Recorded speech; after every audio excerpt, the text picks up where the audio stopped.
What's up, guys? This is Xander Zayas, and you're watching the Punch Podcast. All right, been looking forward to getting this guy on for quite a while, and he is finally here, Xander Zayas. Welcome to the Punch Podcast to you, sir. Fine, thank you. Thank you for having me. I know it's late out there, so I'm really thankful that you stayed up for to do this interview. It is amazing.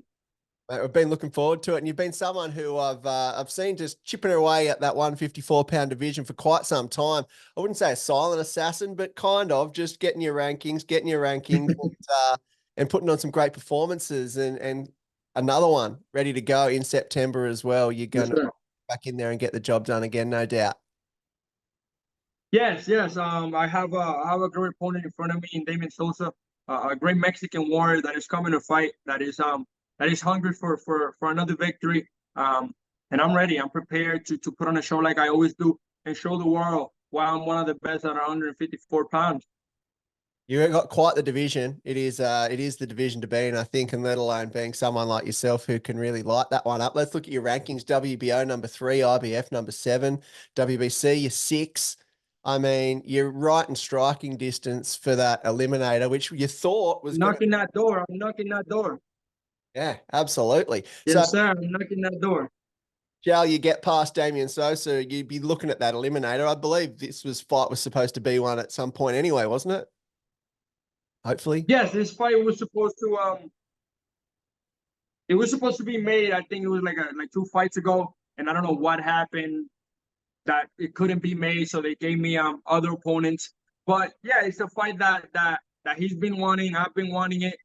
He got a nice victory over another Puerto Rican fighter, so I know he's hungry. I know he's motivated for this fight to happen, and I'm really happy that he's finally here. Another Mexican Puerto Rico battle, and I'm excited for this one. Not many 21-year-olds can say they've had 4 cracks at the MSG Theatre either. I mean, come on, that's quite a feat in itself. Yeah, man. Man, this will be my 4th fight at the theater, and I think my 6th or 7th fight overall in Madison Square Garden. So it's incredible, the journey. I always dreamed of it. I always wanted to be in this position, and at 21 is finally here. It's happening, and I'm excited. I'm all for it. I'm super happy with the job that the company has done with me, and I'm ready to take over and be the new face of boxing. Well, you're very much looking that way, and with those last 3 fights at the theatre, all gone the distance, are we needing to walk out of that theatre with a stoppage just so you can just say, I've knocked people out at the theatre, I mean, you got to get it done. Man, I feel like the last 3 opponents that I have faced in the theater, they just go into survival mode. They all have this game plan, and I'm fighting this young kid. He doesn't hit hard. He doesn't have pop till I hit them. I hit them, and he's like, okay, well, now I got to go into survival mode. So hopefully Damian Sosa doesn't do that. Hopefully Damian Sosa comes to fight, and I can show all my skills, and I can follow the game plan and break him down little by little. Well, we're looking forward to seeing it, and you're in the division that is full of stars, which we'll get to in a sec. But just before we do get to that, we're obviously the Punch Podcast, for those watching around the world, is based out of Australia. And I remember you sort of first came onto my radar when you came out to spar and train with Cambosis. Yes. That was quite some years ago now, wasn't it? That was 2 years ago. That was 2022. Yeah, right. What'd you find about Australia? Did you like it? Man, Australia was beautiful. It was a beautiful country. Everybody was so respectful. The street, everything was so clean. It was a whole different view to just to get a glance of it and to see. It was beautiful. I would love to go back. Maybe this time not to train, just as a vacation. And I literally got great work. Actually, I sparred out there, Mateo Tapia, and we got some great rounds out there. And now he's going to be my main sparring partner for this camp. Starting today, we got our first sparring. So Mateo Tapia will be helping me. He's out here in Florida. So I'm really excited for that one. Well, that's good. Yeah, I was actually at his last fight. He is a phenomenal talent.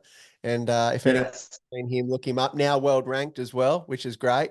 So yeah, he's been someone. Do you remember who else you sparred when you were out here? I believe, if you remember, I think Cohen Mazudia, you jumped in with. You remember him?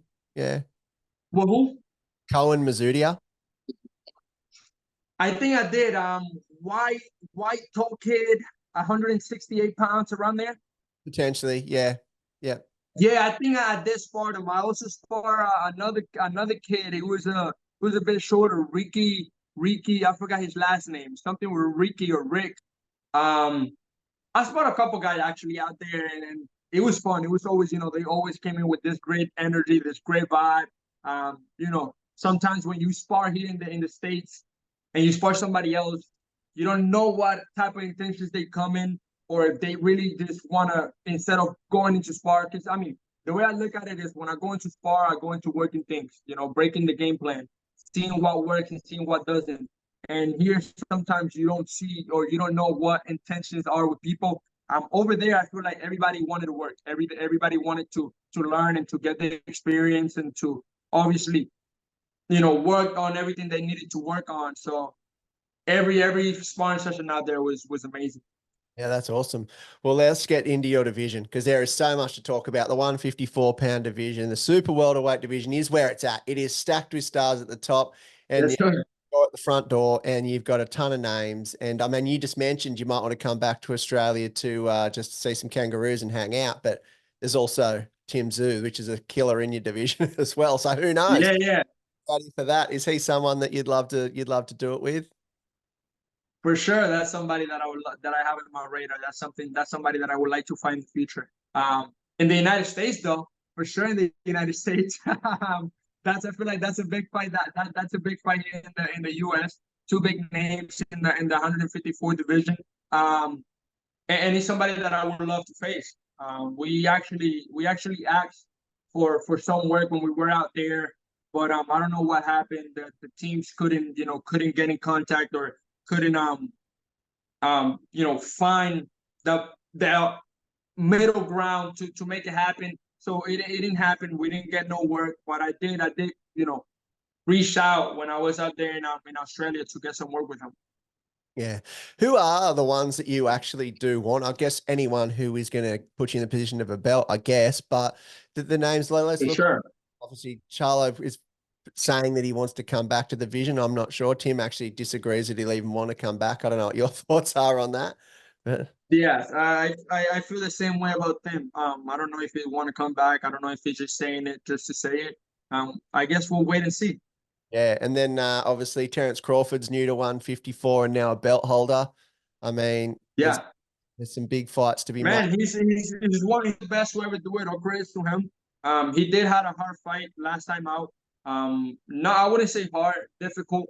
With Madrimov, somebody that a lot of people thought that it was going to be an easy fight. But again, Madrimov has a lot of amateur experience, over 400 and something fights in the amateurs. So he knew what he was doing in there, and made it tough. I mean, it's also a whole different division. It's also a whole different monsters in this division. Some big guys that can take shots a lot harder, and that can continue moving forward. And we saw that last time out with Terence Crawford and Madrimov. I'd like to see you with Virgil as well. He'd be someone, and someone you've spoken about as well previously. He Of would. course, that's something that we could definitely I think we can make happen in the near future, maybe next year. A big fight versus Puerto Rico versus Mexico. Now that Golden Boy and Top Rank are working really close together, I feel like that's something that could be made happen in the near future. That would be great. Who do you think is the king at 154? Outside, Xander Zayas. I just don't have the belt yet. I just walked you I into just that. don't have the belt. Just Yeah, side, yeah. That there's- was an easy answer. outside of the stone blood killer that is Xander Zayas, who's the number two killer? Man, there's a lot of big names. There's a lot of big names. A lot of I feel like, man, there's just a lot of good names. To be honest, I can't name. I don't want to rank them. I don't want to rank them because There's too many big names. Virgil just had a good fight, tough fight. Terence Crawford, obviously Tszyu. Even though he's coming, off that last loss, I feel like he showed a lot of heart. Sebastian Fundora. I mean, there's a lot of big names in the division for me to just be like, okay, it's just this one person. I would like to face them all. I would like to face them all and see what it's all about to be in there with them and to to show the world that I belong in there with the best. But yeah, I wouldn't be able to just name one. And how do you think Errol Spence will go at 154? Man, I don't know. I don't know. Errol Spence, I don't think it's the same Errol Spence as before. The accidents that he had. Um, you know, I don't know if he's ready for the 154 after what happened last time out at the 147 against Terence Crawford. And even before then, when he fought Danny Garcia, he didn't look so well, even though he got the victory. When he fought Ugas, yeah, he got Ugas' eye and stuff, but he didn't look so well either. So I don't know if he's ready for the 54 pound. Yeah, well, look, around that division as well is one guy called Turkey Al Sheikh, who is pumping out Riyadh season like you wouldn't believe. Is that something you'd like to get involved in? I mean, he's only got to see you fight once, and I think he'd love your style, to be honest with you. Man, I'm here. I'm here. They know where to call if they ever need me. Um, if they give me the chance, I'm more than willing to go to Saudi Arabia and put on a show out there, or even if they do a show over here in the United States and they want me there, I'm more than happy to do it. Um, but the opportunities will come. I just have to stay focused. I just have to stay calm, and little by little, I'll get all those calls. Yeah. Well, so how quick? Because I reckon this is 3 months between fights this time around, which is great. I mean, that Yeah. how quick do you want to sort of get back in there again? Can you get another one out this year, do you think? Well, what's the first thing? The first thing is getting the victory September 27th. Coming out with no injuries. Nothing that put me in harm's way. And if that happens, which I think that will be the case, and I believe that will be the case, I feel December should be the last one for the year. Um, and then we start 2025 brand new, chasing for that world title. That'd be good. I'm looking forward to seeing you back in the ring for sure. And I mean, you're also in Florida.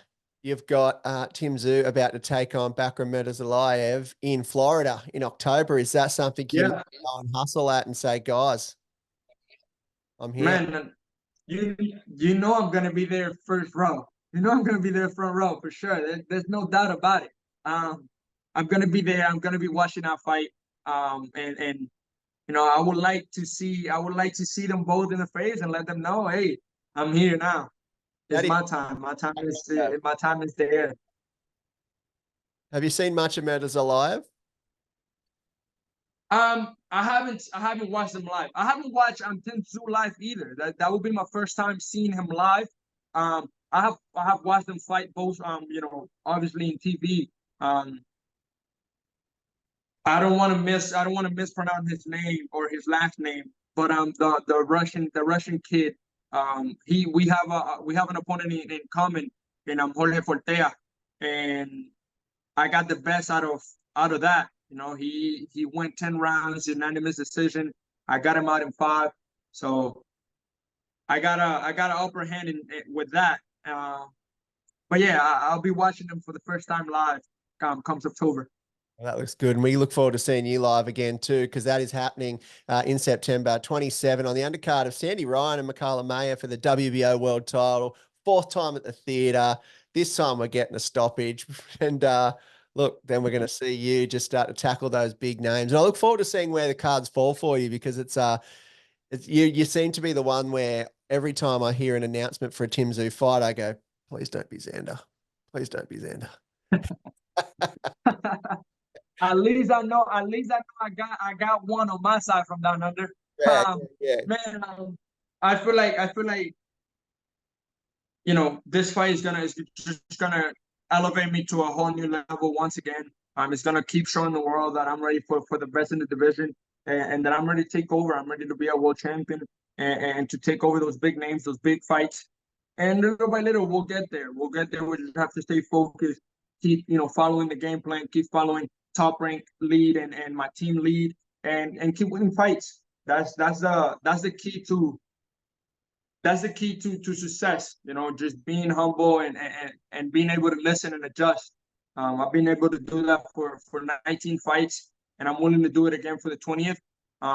Ready to put on a show September 27th, and I just wanna again thank you for staying up so late for the interview. It was amazing. I'm speaking with you, and hopefully we can do it again sometime soon, just a bit earlier for you, so you don't have to be awake for so long.